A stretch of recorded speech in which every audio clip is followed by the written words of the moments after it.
Imaginemos despertar un día cualquiera, salir de la cama y, bueno, descubrir de repente que las leyes fundamentales de la física han cambiado de la noche a la mañana.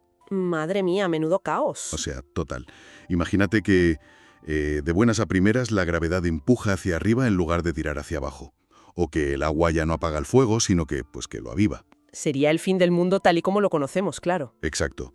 Porque todas las reglas con las que hemos operado toda nuestra vida habrían dejado de funcionar.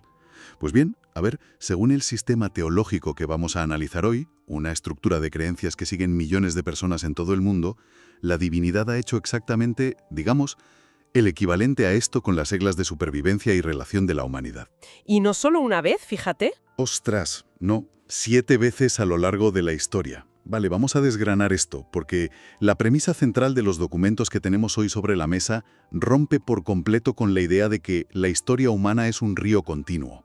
Este marco, que se llama dispensacionalismo, sostiene que el tiempo está dividido en compartimentos estancos. Épocas con reglas de juego completamente distintas. Y lo fascinante de esto es que, a ver, no estamos hablando de simples divisiones académicas para organizar un libro de texto de historia, ¿sabes?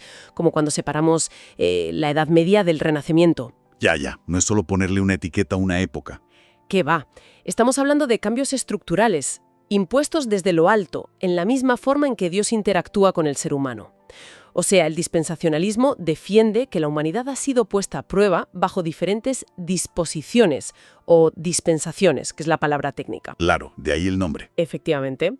Y la clave de bóveda de toda esta estructura, el pilar sin el cual todo el sistema se viene abajo, es la necesidad de mantener una distinción innegociable y eterna, además, entre dos entidades muy concretas: ¿Qué son? la nación de Israel y la Iglesia cristiana. Vale, y antes de adentrarnos en las tuercas y tornillos de esa maquinaria, en cómo funciona realmente ese cambio de reglas, creo que necesitamos entender de dónde sale todo esto. Sí, el contexto histórico es vital. Porque, a ver, estas ideas no surgieron de la nada.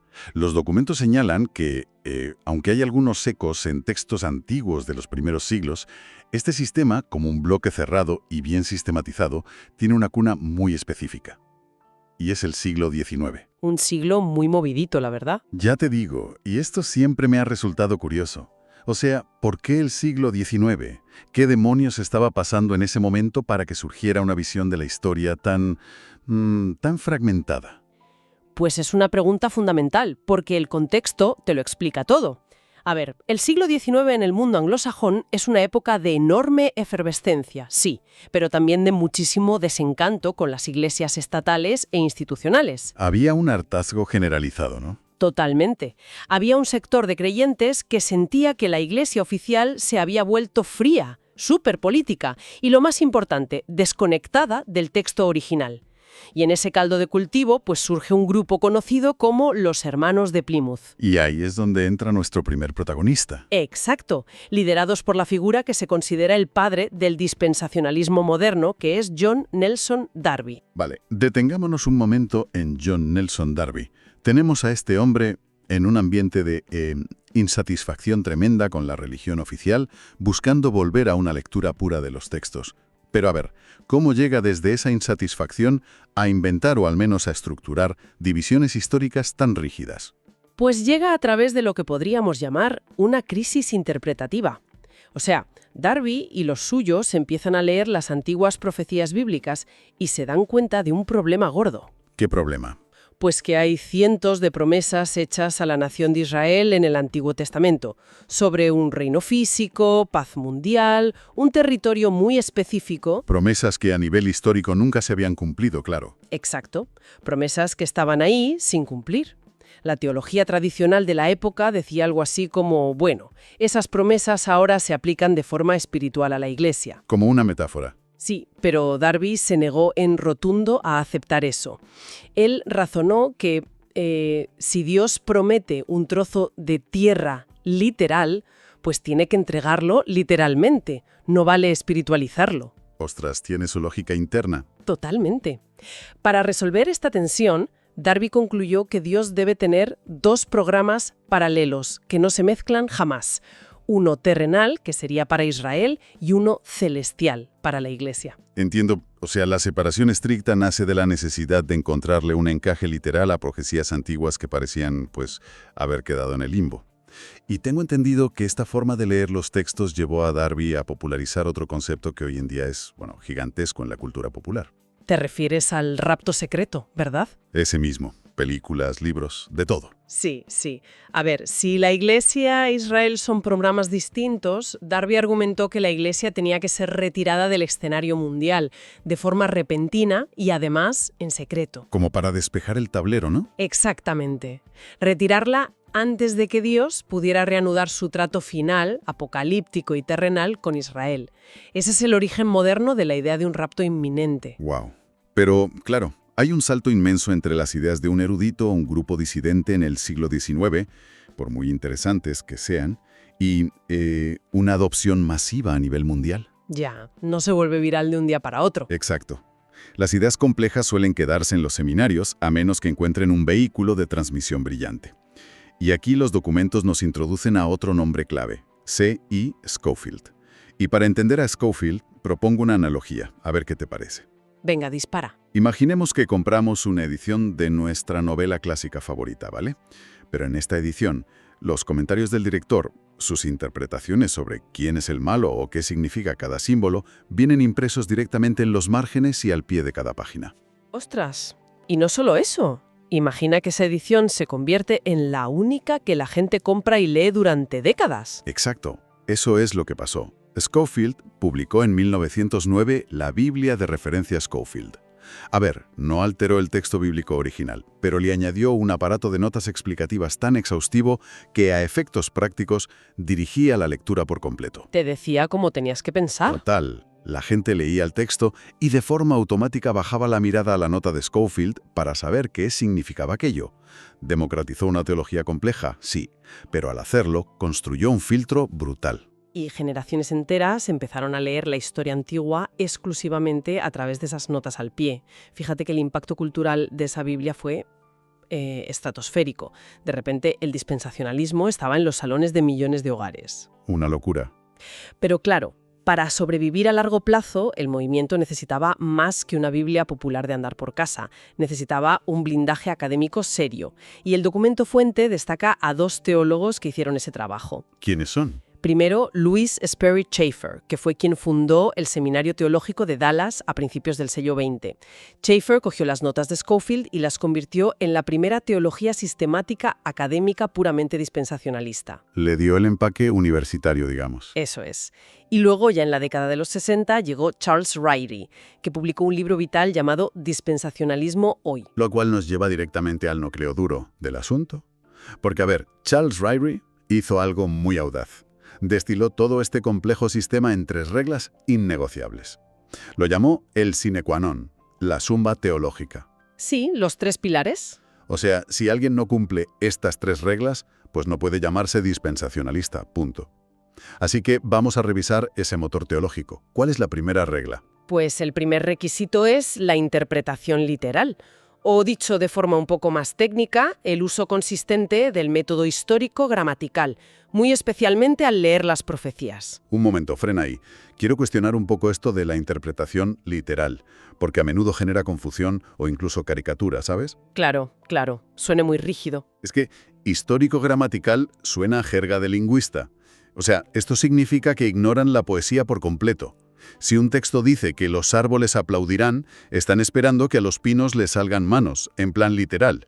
No, en absoluto, y es vital aclarar esa caricatura. A ver, el método histórico-gramatical reconoce perfectamente las figuras retóricas, la poesía y los símbolos. Menos mal. Sí. Gramatical significa simplemente que se respetan las reglas normales del lenguaje, e histórico significa que se busca lo que el autor original pretendía comunicar a su audiencia en su contexto, en su época. La diferencia radical del dispensacionalismo no es que nieguen las metáforas, ¿no? Entonces, ¿cuál es? Que se niegan a espiritualizar el referente subyacente de una promesa profética. Vale. Necesitamos un ejemplo concreto para visualizar esto, porque me pierdo un poco. Perfecto, te pongo uno clásico. Tomemos la promesa que el texto del Génesis le hace a Abraham, Se le promete una extensión de tierra geográfica muy, muy específica, desde el río de Egipto hasta el Éufrates. Tierra física, con fronteras. Exacto. Si aplicamos la teología tradicional, la conocida como pactismo, un intérprete podría leer eso y decir, bueno, esta tierra es una metáfora.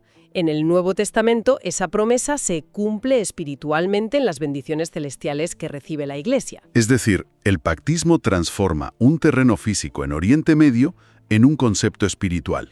Justo eso. Pero el dispensacionalismo, aplicando esa primera regla de Ryrie, diría, no, un momento.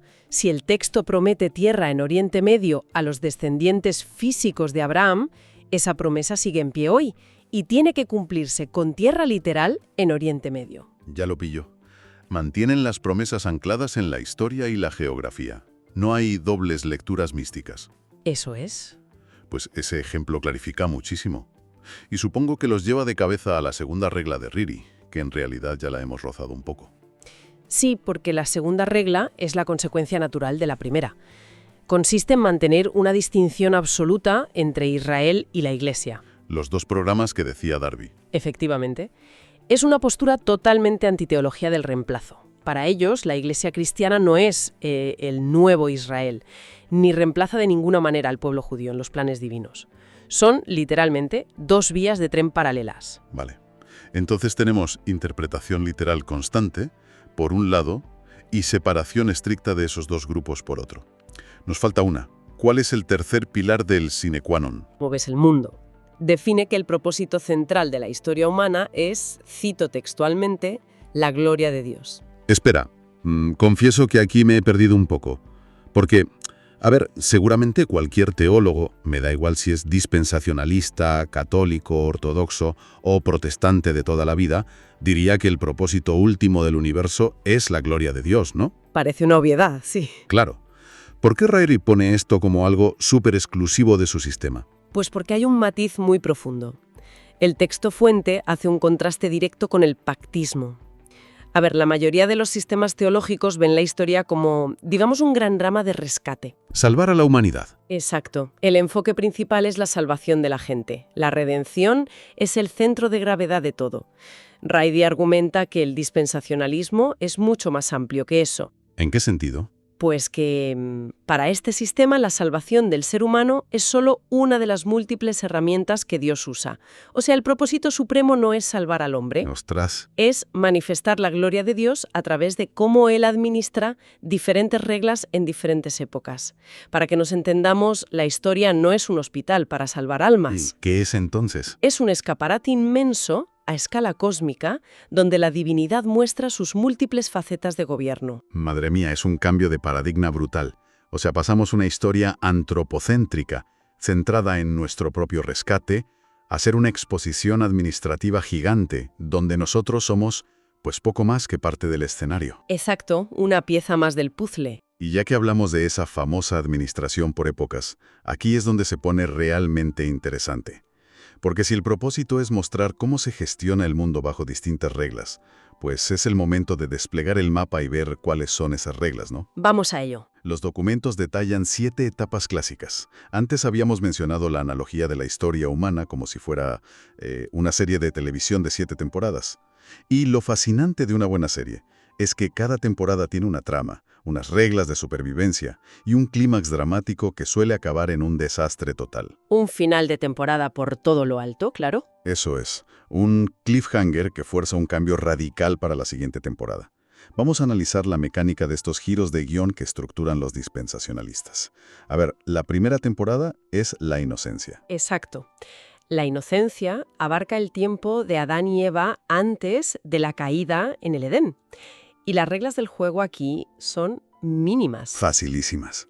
Literalmente, cuidar el entorno y una sola prohibición respecto a un árbol específico. Nada más. Y el fracaso humano es evidente. O sea, rompen la única regla que tenían y el final de temporada es la expulsión del jardín. Un evento catastrófico que inaugura la segunda dispensación llamada conciencia. Y aquí, claro, cambian las reglas. Ya no hay un entorno protegido. Desde la caída hasta el diluvio, la humanidad es probada bajo una nueva premisa. Deben gobernarse y hacer el bien guiados única y exclusivamente por su propia conciencia moral interna. Pero claro, leyendo las fuentes históricas que analizan esto, la conciencia humana resulta ser un regulador pésimo, ¿no? Totalmente ineficaz. El texto indica que esta era degeneran una violencia y una corrupción absoluta en toda la tierra.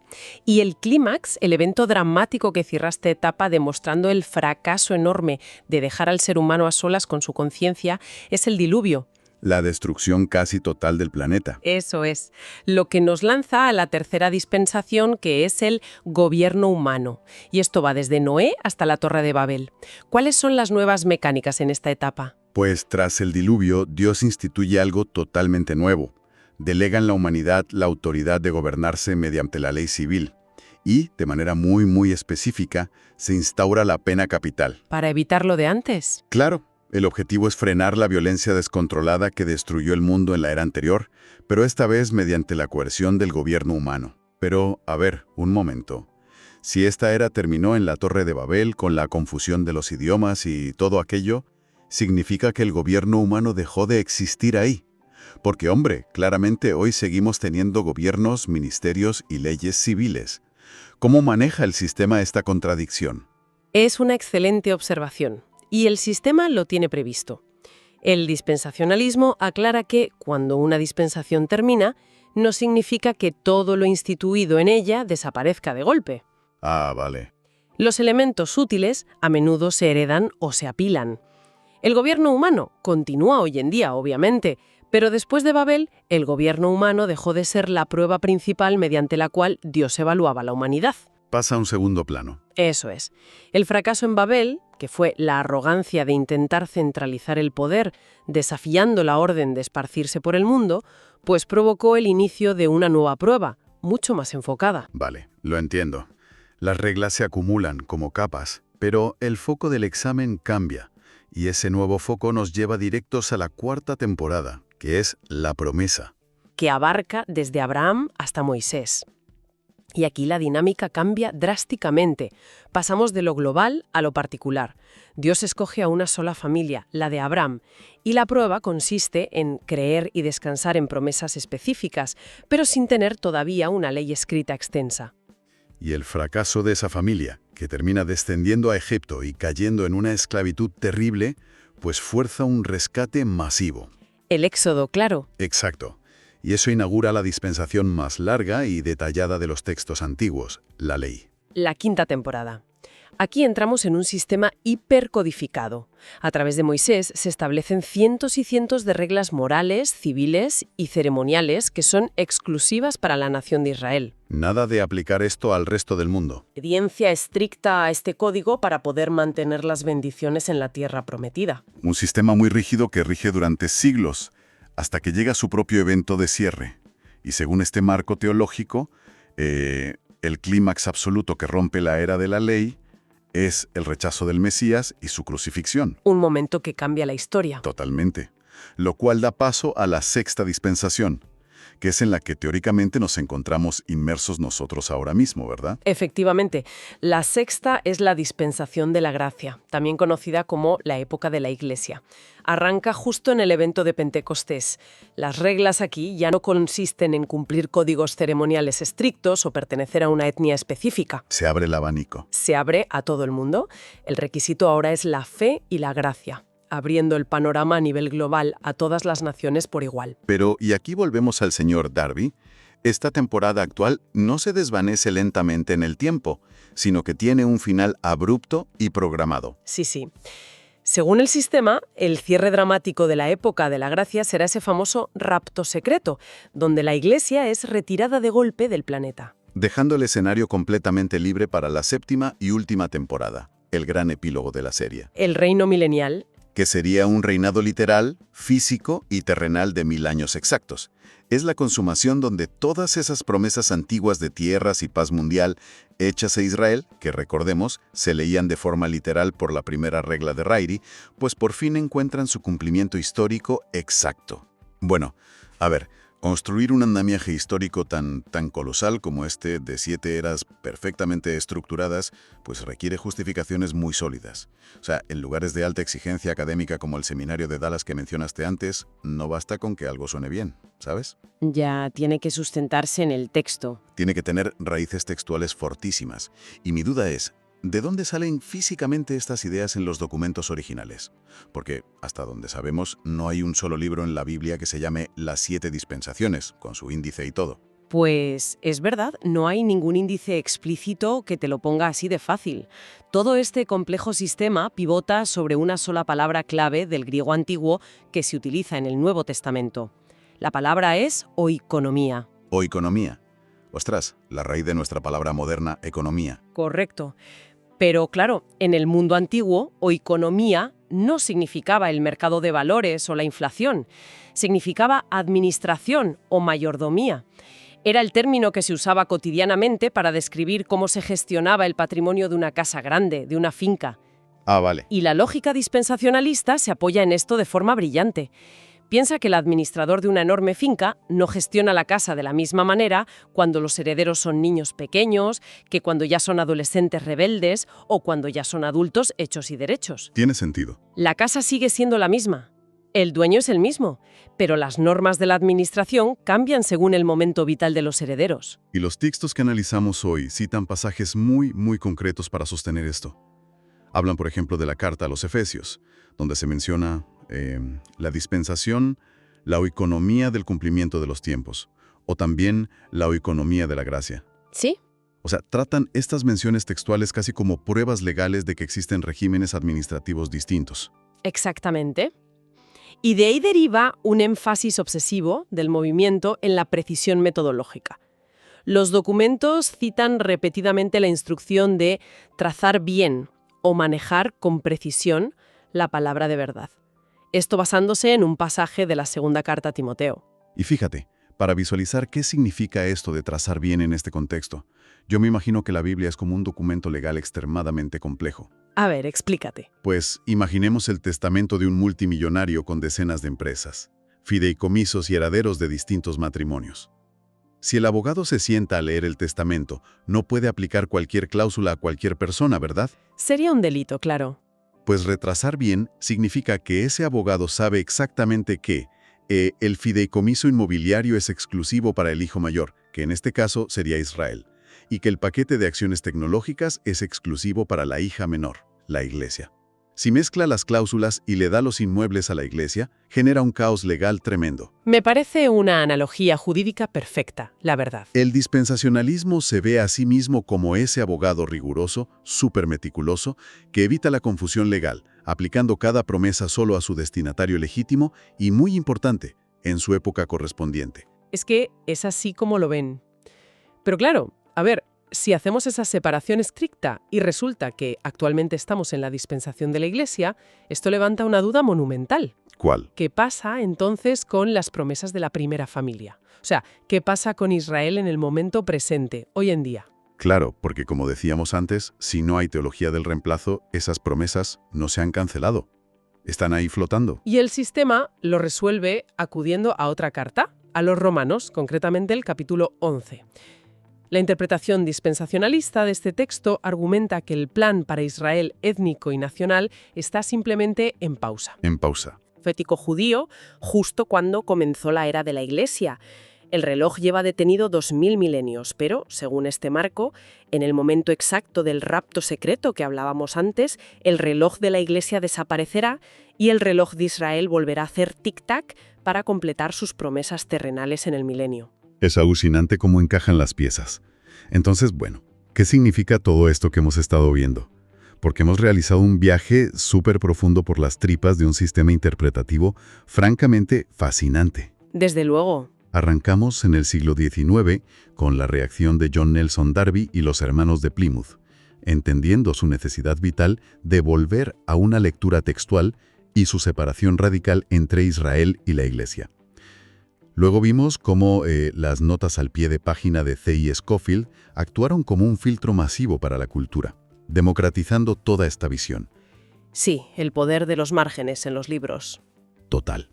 Hemos analizado el núcleo duro, el motor diseñado por Charles Ryrie, con sus 3 pilares: esa exigencia de literalidad histórica, su rechazo frontal al reemplazo y su visión de que el universo es un escenario inmenso para mostrar la gloria administrativa divina, y no solo una simple historia de rescate humano. ¿Qué es el cambio de paradigma clave? Y para rematar, hemos recorrido la evolución de esa administración a través de 7 temporadas de fracaso humano y cambios de reglas, sostenido todo por esa antigua y pequeñita palabra griega, oikonomía. Pues mira, el análisis detallado de estos documentos aporta un valor que sinceramente va mucho más allá de la teología académica. ¿Tú crees? Totalmente. Nos enseña el poder abrumador que tienen los marcos de referencia. Entender cómo funciona el dispensacionalismo demuestra cómo una serie de reglas previas, bien establecidas en la mente del lector, puede alterar radicalmente el significado de cualquier texto, la interpretación de nuestra historia pasada e incluso, ojo, la visión geopolítica del presente. Nos invita a una reflexión muy profunda. Sobre nosotros mismos. Claro, sobre si somos verdaderamente conscientes de los lentes teóricos a través de los cuales evaluamos nuestra propia realidad cotidiana. Ostras, ese es el verdadero peso de los paradigmas, que a veces ni sabemos que los llevamos puestos. Y bueno, para poner el broche final a este análisis de hoy, hay una última idea que surge de los documentos y que resulta súper provocadora para pensar en casa. A ver, cuéntame. Hemos detallado que el paso de nuestra actual etapa a la última gran era no será gradual, ¿vale? Sino que estará marcado por un evento totalmente súbito, ese rapto secreto. Sí, de un milisegundo a otro. Exacto. Pues bien, si un grupo inmenso de la población mundial concibe el flujo del tiempo no como un progreso continuo hacia un futuro mejor, sino como un escenario bajo un reloj de cuenta atrás, un reloj que puede llegar a cero de forma inminente sin previa aviso en cualquier momento, ¿cómo altera esa firme convicción el comportamiento humano a gran escala? Fíjate, es una buena pregunta. Es que pensemos en cómo una creencia así podría modelar la toma de decisiones críticas sobre, por ejemplo, políticas medioambientales, o la planificación financiera a muy largo plazo, o las propias estrategias geopolíticas de las naciones. ¿Te cambia la perspectiva del futuro por completo? Claro. Si la temporada actual en la que estamos puede ser cancelada bruscamente esta misma tarde, las prioridades del presente lógicamente cambian de arriba a abajo. Es una perspectiva que moldea la forma en la que caminas por el mundo cada día. Y bueno, ahí dejamos la reflexión.